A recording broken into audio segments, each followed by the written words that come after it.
Another thing they sometimes will do if they're asking you to find the equation of a line is they won't necessarily tell you the slope, but they'll tell you it's parallel to another line or perpendicular to another line. But that's also describing what the slope is. For parallel lines, two lines are parallel if their slopes are the same.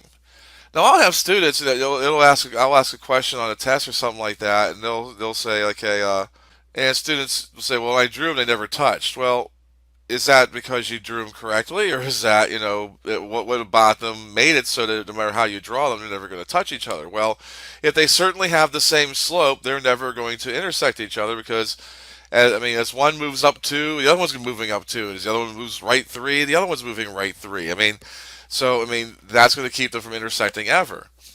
For perpendicular lines, different books will present it in different ways. So basically, one rule will say if I take the two slopes, multiply them together, and get -1 as a result, then they're perpendicular to each other.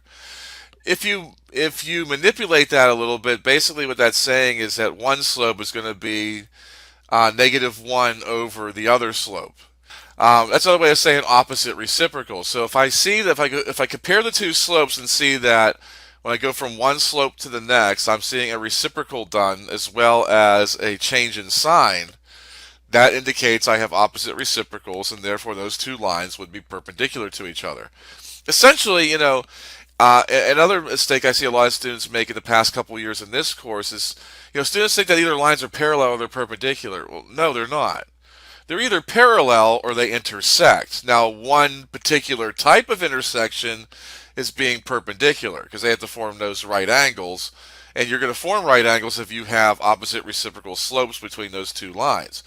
So don't think it's parallel, perpendicular. Those are the only two options. But intersection can contain perpendicular or not perpendicular. So keep that in mind. Different slopes just means they intersect. It doesn't necessarily mean they're perpendicular to each other.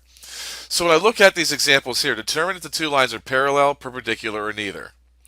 So I look at the first group. They're both in point slope form.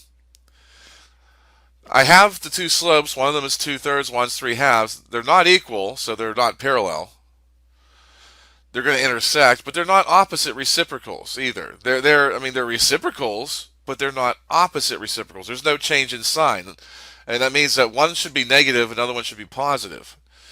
That's not happening here. Therefore, it's neither. These would be two intersecting lines, but they're not going to be perpendicular to each other. So they're certainly not going to be parallel. But look at B. I have one that's in slope intercept form, the other one's in point slope form. But if I look carefully again, I have their slopes. Their slopes are right there. It's the number in front of the x for slope intercept, and it's the number in front of the parentheses if I have it in point slope. These slopes are equal to each other. Therefore, these two lines would be parallel. For part C, students make a lot of mistake on ones like this and jump the gun because these are both in standard forms. And the problem with standard form, we have slope intercept and point slope that does give us a good bit of information. All the information we could possibly need about the line. Whereas standard or general form, like we have here, doesn't tell us anything. And that's the point. It doesn't. I don't know what the slope is. The number in front of the x here is not the slope because it's not in a format where the number in front of the x would be the slope. That means I would probably put this in slope intercept form, and that's what I'm just showing here. I put them in slope intercept form. So in the first one, I subtract 4x from both sides, and I divide both sides by 3. Remembering to divide both terms on the right-hand side by 3. That division has to be distributed. And the same thing for the second equation. I subtract 3x from both sides. I divide both sides by -4 because if I'm trying to isolate the y, I'm trying to put it in the slope intercept form. Now when I look at these are both in slope intercept form, so the numbers in front of the x's now represent the slopes, not before. When I look at their slopes, I do see a flipping. I see a 4 on top of one and a 3 on the bottom, and then I see that flipping. But I also see that change in sign. They are opposite reciprocals. Therefore, these two lines would be perpendicular to one another.